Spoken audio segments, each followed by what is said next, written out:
જય હિન્દ વિદ્યાર્થીઓ, માહી એજ્યુકેશનમાં હું પલ્લવી ગોહિલ આપ સૌનું સ્વાગત કરું છું। વિદ્યાર્થીઓ, અગાઉના વિડીયોમાં આપણે ધોરણ 5 વિષય ગણિત પ્રેક્ટિસ વર્કમાં પ્રકરણ નંબર 7 તમે પેટર્ન જોઈ શકો છો। એમાં પ્રશ્ન નંબર 18 સુધી જોઈ ગયા। આજે આપણે જોઈશું પ્રશ્ન નંબર 19 થી। તો પ્રશ્ન નંબર 19 છે, ઉદાહરણ મુજબ કેલેન્ડરમાં આપેલ 3x3 ના ચોરસ ખાનામાં સમાયેલી તમામ સંખ્યાઓનો સરવાળો શોધો। હવે આ શું છે, તો આમ પણ 3 સેન્ટીમીટર અને આમ પણ 3 સેન્ટીમીટર, બરાબર। એટલે આ ચોરસ છે 3x3 નો, એટલે બધી બાજુ 3 સેન્ટીમીટરની લંબાઈ છે, એનો ચોરસ છે। અને શું છે, તો એક ખાનામાં એક નંબર આવે, એ રીતે કેટલા નંબર છે? કુલ 9 નંબર છે એક ચોરસમાં। તો આપણે શું કરવાનું છે, તો આ જે તમામ સંખ્યાઓ એક ચોરસમાં જેટલી સંખ્યા આપી હોય એ બધાના આપણે સરવાળો કરવાનો છે। પણ કઈ રીતે? તો આપણે બધાનો સરવાળો આપણે જે રીતે કરીએ છીએ એ રીતે નથી કરવાનો, પણ આપણને અહીંયા આપ્યો છે એ ઉદાહરણની રીતથી આપણે સરવાળો કરીશું। અહીંયા પહેલી તારીખ બુધવારથી શરૂ થઈને શું આપ્યું છે આપણને, તો 31 તારીખ સુધીનો આખો મહિનો આપ્યો છે। હવે જોઈએ આપણે કઈ રીતે આપણે કરીશું સરવાળો। તો જુઓ, અહીંયા ઉદાહરણ આપ્યું છે કે ચોરસ એ માં સમાયેલી સંખ્યાઓનો સરવાળો। હવે ચોરસ એ માં સમાયેલી સંખ્યાઓનો સરવાળો કઈ રીતે શોધીશું? તો સૌથી નાની સંખ્યા લઈશું પહેલા। ચોરસ એ છે, કેટલું છે? તો આટલો છે, બરાબર। આ ચોરસ એમાં આ 3 અને આ 3 સંખ્યાઓ છે, તો સૌથી નાની છે 5, તો પહેલા અહીંયા 5 લીધી છે। ત્યારબાદ તેમાં 8 ઉમેરવાના છે, કેટલા? 8। કારણ કે બાકી કેટલી સંખ્યાઓ છે? તો કેટલી છે? 8। કુલ 8 સંખ્યાઓ બાકી રહે છે, એટલે સૌથી નાની સંખ્યા લેવાની, પછી એમાં કેટલા ઉમેરવાના? 8 ઉમેરવાના, બરાબર। તો 8 ને 5 કેટલા થયા? 13 થયા। હવે એને 9 વડે ગુણવાનું, કારણ ટોટલ કેટલી સંખ્યા છે? 9, તો હવે એને કેટલા વડે ગુણીશું? 9 વડે ગુણીશું, એટલે 117 જવાબ આવે છે। તો આ સંખ્યાઓનો તમે ધીરે ધીરે સરવાળો કરશો તો પણ 117 જ આવશે। જેમ કે જુઓ, 5 ને 6 11, 11 ને 7 18, 19 20 21 22 23 24 25 26 27 28, 28 ને 9 કેટલા થાય? 37। તો 7 લખીશું આપણે, અને 3 બધી મૂકીશું આપણે, તો 3 ને 1 4 5 6 7 8 9 10 11, બરાબર। આવી જાય છે 117। તો આ રીત સાચી, બરાબર। આપણે એ રીતે કરવાનું છે, અથવા બીજી રીત આપી છે, બેમાંથી કોઈ પણ રીતે આપણે કરી શકીએ। બીજી રીત છે સૌથી મધ્યમાં રહેલી સંખ્યા 13। હવે જોઈએ આપણે ચોરસ, તો ચોરસ છે એ એની સૌથી મધ્યમાં, જો આ 3 ને આ 3, તો મધ્યમાં કઈ છે? 13 સંખ્યા છે, બરાબર। આ ચોરસની વચ્ચોવચ્ચી સંખ્યા 13 છે, તો એ લીધી છે। ત્યારબાદ શું કર્યું છે, એ જે મધ્યની સંખ્યા છે એને સીધું 9 સાથે ગુણાકાર, બરાબર। કુલ 9 સંખ્યા છે ને, એટલે સીધો 9 સાથે ગુણાકાર, તો પણ જવાબ આવી જાય છે। તો આપણે આ રીત સહેલી છે, જેને આપ આવે એ આ પણ કરી શકે, પણ આ રીત વધારે સહેલી છે। મધ્યની સંખ્યા લઈને સીધો 9 સાથે ગુણાકાર કરો એટલે તમને 9 સંખ્યાનો સરવાળો મળી જાય। હવે શું કરશું, તો જવાબ કરીને લખવાનું, આમ ચોરસ એ માં સમાયેલી તમામ સંખ્યાઓનો સરવાળો 117 થાય। હવે અહીંયા પહેલું છે ચોરસ બી માં સમાયેલી સંખ્યાઓનો સરવાળો શોધવાનો, બીજું છે ચોરસ સી માં સમાયેલી સંખ્યાઓનો સરવાળો શોધવાનો, અને ત્રીજું છે ચોરસ ડી માં સમાયેલી સંખ્યાઓનો સરવાળો શોધવાનો। તો આપણે જોઈએ, પહેલું જે સૌથી મધ્યમાં સમાયેલી સંખ્યા, એટલે બી જે ચોરસ છે એમાં બીજી તારીખથી લઈને 18 તારીખ સુધી આપી છે, અને મધ્યની કઈ છે સંખ્યા? 10।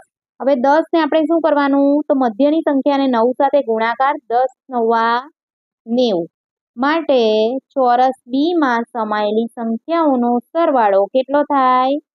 90 થાય। હવે બીજું શું છે, તો બીજું છે ચોરસ સી। હવે ચોરસ સી 13 તારીખથી લઈને 29 તારીખ સુધી છે, અને એમાં મધ્યની સંખ્યા જુઓ, તમારી પ્રેક્ટિસ વર્કમાં જુઓ 21 છે, તો સૌથી મધ્યમાં રહેલી સંખ્યા 21, તેને 9 વડે ગુણીશું આપણે 21 ગુણ્યા 9 તો 9 એકા 9 અને 9 દુ 18 189. તો આમ ચોરસ C માં સમાયેલી સંખ્યાઓનો સરવાળો 189 થાય. હવે ત્રીજું કયું છે? તો ત્રીજું છે સૌથી મધ્યમાં રહેલી સંખ્યા 17. ત્રીજામાં આપણને ચોરસ D આપ્યો છે જેમાં 9 તારીખથી લઈને 25 તારીખ સુધી છે. એમાં મધ્યની સંખ્યા છે 17. હવે તેને 9 વડે ગુણીએ 17 ગુણ્યા 9 9 સત્તા 63 અને 9 એકા 9 અને 6 15 153. આમ ચોરસ D માં સમાયેલી સંખ્યાઓનો સરવાળો 153 થાય. પ્રશ્ન નંબર 20 જોઈએ. સૂચના મુજબ સોપાનો અનુસરી વિસ્મયકારક સંખ્યા મેળવો. જો ઉદાહરણ છે તમારા ભાઈની ઉંમર કેટલી? તો અહીંયા આપણે આપણા ભાઈની ઉંમર લખવાની. અહીંયા ઉદાહરણ તરીકે છે એટલે 12 આપી છે, 12 વર્ષ. હવે તેના બમણા એટલે ડબલ, તો ગુણ્યા 2, 12 દુ 24 થાય. હવે તેને 5 વડે ગુણો તો 24 ને 5 વડે ગુણ્યા તો 24 પંચા 120 થાય. તેને 10 વડે ભાગો. હવે આ જે ગુણ્યા એને 10 વડે ભાગી દીધા, બરાબર. 10 વડે ભાગ્યા તો કેટલા મળ્યા? તો એની એ જ ઉંમર અહીંયા મળી ગઈ. હવે અંતે જવાબમાં તમારા ભાઈની ઉંમરના વર્ષ પાછા આવે છે. કઈ રીતે આવે છે? તો ડબલ કર્યું એટલે 2 ગુણ્યા અને 5 વડે ગુણ્યું એટલે 5 ગુણ્યા, બરાબર. 5 દુ કેટલા થાય? 10, જે 10 વડે છેલ્લે ભાગી નાખ્યું.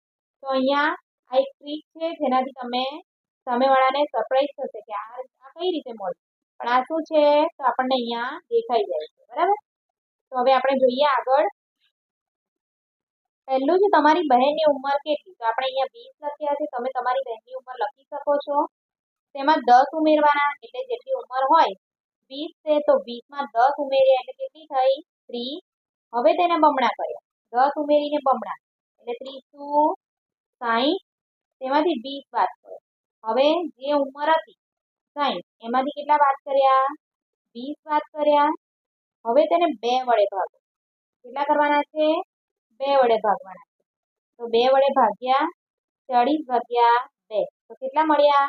20. બહેનની ઉંમર મળી ગઈ અહીંયા, બરાબર. જવાબમાં આપણને બહેનની ઉંમર ફરી મળી ગઈ.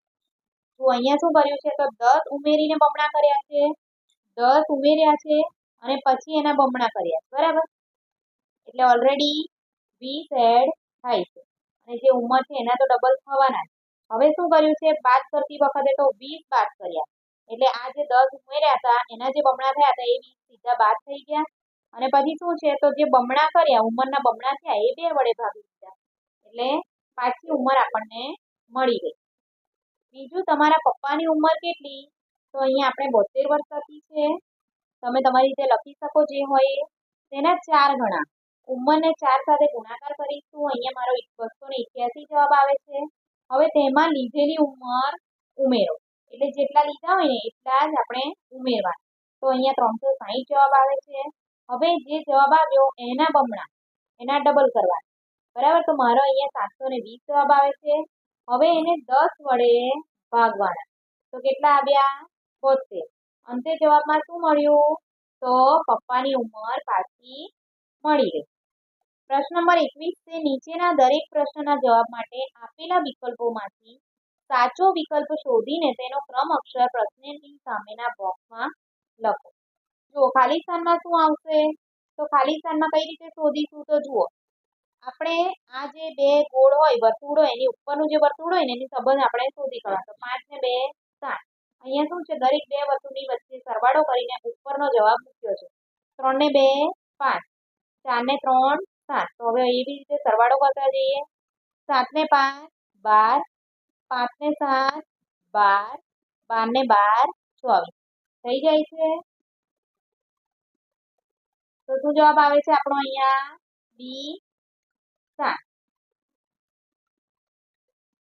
નીચેનામાંથી કઈ પેટર્ન અલગ પડે છે? તો જુઓ, no miss it is small, pull up if I pull up, was it a rate I saw, તો નૂન એટ 1. આ વાક્ય અહીંયા અલગ પડે છે. ડી. ખાલી સ્થાનમાં શું આવશે? તો જુઓ, 24 20. અહીંયા બરાબર કરીને કેટલા લખ્યા છે? અહીંયા સરવાળો છે, બરાબર. એટલે શું થાય તો સરવાળાનો ક્રમનો નિયમ છે 24 20 અહીંયા બરાબર કરીને 16 20 અને 24 નો સરવાળો તો અહીંયા 24 ને 20 તો આપ્યા છે શું નથી 16 માટે બી 16 ચોથું છે ખાલી સ્થાનમાં શું આવશે તો જુઓ સીધું છે ટી પછી શું થાય છે તો જમણી બાજુના ખૂણામાં જમણી બાજુની બાજુ પછી એની નીચેનો ખૂણો પછી નીચે બરાબર હવે ડાબી બાજુનો ખૂણો ડાબી બાજુ હવે એની ઉપરનો ખૂણો અને સીધો ટી બરાબર તો આ રીતે કયો ટી આવશે બી વાળો નીચેનો ટી આવશે તો વિદ્યાર્થીઓ આ સાથે જ આપણો આજનો વિડીયો પૂર્ણ થાય છે આજનો વિડીયો તમને કેવો લાગ્યો એ કમેન્ટ બોક્સમાં જરૂરથી જણાવશો અને સાથે જ મારી ચેનલને લાઈક શેર અને સબસ્ક્રાઇબ કરી લેશો જેથી તમને આવા વિડીયો મળતા રહે વિદ્યાર્થીઓ નીચે ડિસ્ક્રિપ્શન બોક્સમાં મારા દરેક પ્લેલિસ્ટની લિંક મળી જશે જેમાં જઈને તમે તમારા મનપસંદ વિડીયો જોઈ શકશો વિદ્યાર્થીઓ નીચે મારી ટેલિગ્રામની લિંક આપી છે જેમાં જઈને તમે સબસ્ક્રાઇબ કરશો ત્યાંથી તમને બધું મટીરિયલ પીડીએફ સ્વરૂપે મળી રહેશે સ્વાધ્યાય પોથીનું દરેક પ્રકરણનું ગણિતનું મટીરિયલ તમને ત્યાંથી પીડીએફ સ્વરૂપે મળી રહેશે તો હવે મળીશું નેક્સ્ટ વિડીયોમાં નેક્સ્ટ ટોપિક સાથે જય હિન્દ